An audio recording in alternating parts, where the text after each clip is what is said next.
Salut! Je reçois souvent des questions du genre, tu sais, comme comment j'ai fait pour être proche aidant. Mais ce que je voudrais que ce soit bien clair aujourd'hui, c'est que la définition est très très simple de proche aidant. Ok, je vais te la lire. C'est une personne proche aidante est par définition une personne, famille, amis, voisins, qui apporte de façon non professionnelle un soutien continu, voire même occasionnel, à un membre de son entourage qui présente une incapacité, qu'elle soit temporaire ou permanente. Puis, qu'est-ce qui fait en sorte que je suis parent proche aidant? Bien, c'est parce que j'offre des soins à mon enfant. Pas juste parce que je suis parent, parce qu'il va nécessiter la majorité de ces soins-là probablement toute sa vie. Donc, de ce fait, ce que je comprends, ton fils est autiste. Je ne sais pas quel niveau, je ne sais pas quel niveau de fonctionnalité ou mais bref, ce que je te dis, c'est que tu as un enfant à besoin particulier, tu es un parent proche aidant. Et malheureusement, on n'est pas reconnu au Québec. Les proches aidants ne sont pas reconnus au Québec. Malgré une loi qui, en 2020, est sortie. Là. La loi, c'est littéralement, comment qu'ils disent ça déjà? C'est mot pour mot. Là. La loi visant à reconnaître la personne proche aidante au Québec. Comprends-tu? Fait que ça fait 6 ans, puis rien s'est passé encore.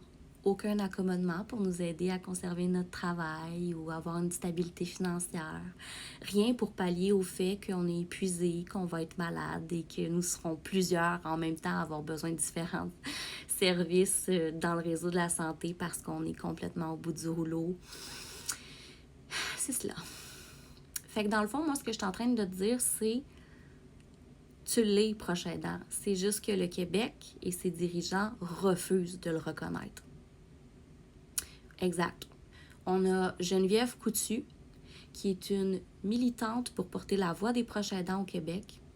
Elle a fait des démarches extraordinaires en passant à travers des épreuves épouvantables pour son mari qu'elle a accompagné dans la mort. Elle a recueilli plus de 13 000 signatures. Et puis pourtant, tout ce qu'on reçoit en échange, c'est une nouvelle politique nationale du soutien à domicile sortie par la CAQ qui est une insulte pour les proches aidants. Parce que les besoins visent presque exclusivement la population vieillissante. Puis genre, je comprends, là, on le savait qu'il allait avoir un gros boom, mais c'est ça. On l'a vu venir, on le savait, on aurait pu se préparer. Qu'est-ce qui est arrivé? Qu'est-ce qui est arrivé? Parce que là, ce qu'on a, c'est une politique nationale de soutien à domicile qui exclut des proches aidants. Puis c'est honteux. C'est honteux. Parce que, tout comme les organismes communautaires qui sont en grève actuellement même avec le mouvement communautaire à bout, nous sommes les partenaires essentiels du système de la santé. Nous contribuons largement à faire épargner le contribuable puis l'État québécois. Ouais, parce que le placement coûte une fortune.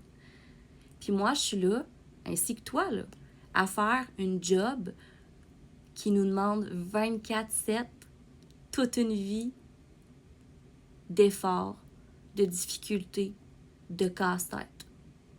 Puis malgré tout ça, on exige encore de nous, malgré une loi il y a 6 ans là, pour nous reconnaître, on exige encore de nous de fonctionner normalement, de se débrouiller.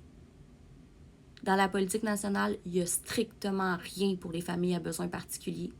Il n'y a quasi rien pour les personnes qui vivent avec des handicaps tout court. Il n'y a strictement rien, pantoute, pour les familles qui vivent avec des problèmes de santé mentale majeurs.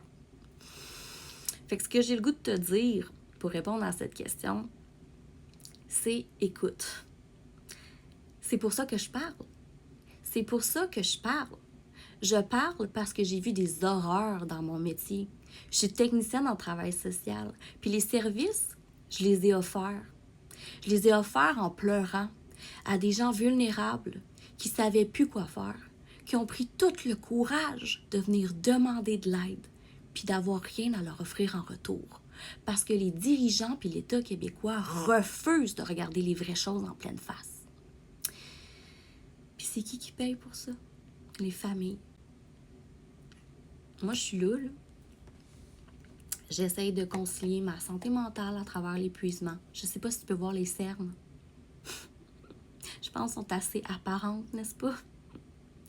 Non, ce qu'on me dit à la place, c'est que j'ai une labilité émotionnelle. ce qu'on me dit, c'est que probablement c'est quelque chose qui ne marche pas à la maison. Ce qu'on me dit, c'est toujours d'en faire plus, alors qu'il n'y a rien autour pour m'en donner plus, pour m'aider plus. Fait que pour répondre à la question, on est proche aidant. On est proche aidant. C'est juste que les gens les plus aisés de notre population refusent de reconnaître qu'on contribue largement à un système pourri qui nous abuse, qui nous rend malades. Puis après ça, le système, il nous regarde puis il dit « Mais c'est engorgé! » C'est engorgé à cause de l'ingérence d'un système qui refuse la justice sociale.